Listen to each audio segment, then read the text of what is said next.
The profits to pay back these loans aren't generated by the owner, they're generated by the workers. And where does the money come from that the bank loans them? And if they do file for bankruptcy, who suffers that loss? The wealthy class or the working class?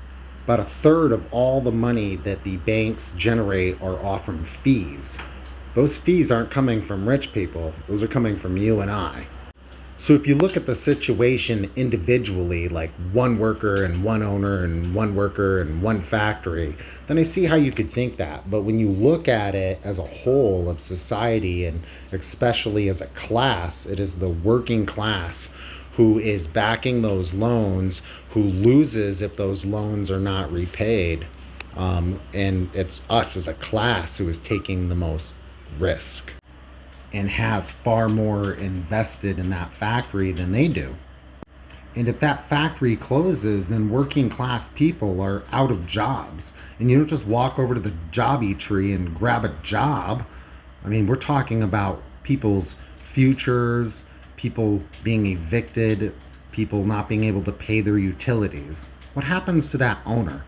What happens to the class of people that can afford? They already have a certain level of wealth to be able to get the millions of dollars of credit that it would take to open a factory. $100,000 to open a factory? No, a heck of a lot more than that.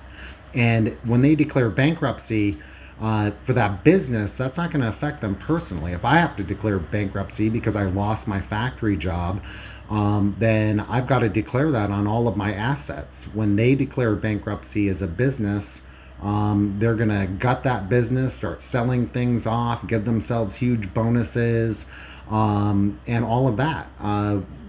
So, it is definitely the workers who have the most to lose and the most invested.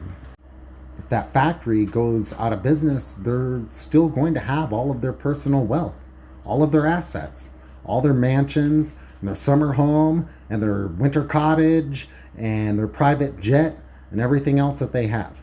They're still going to have it. Meanwhile, the workers are going to be out of a job.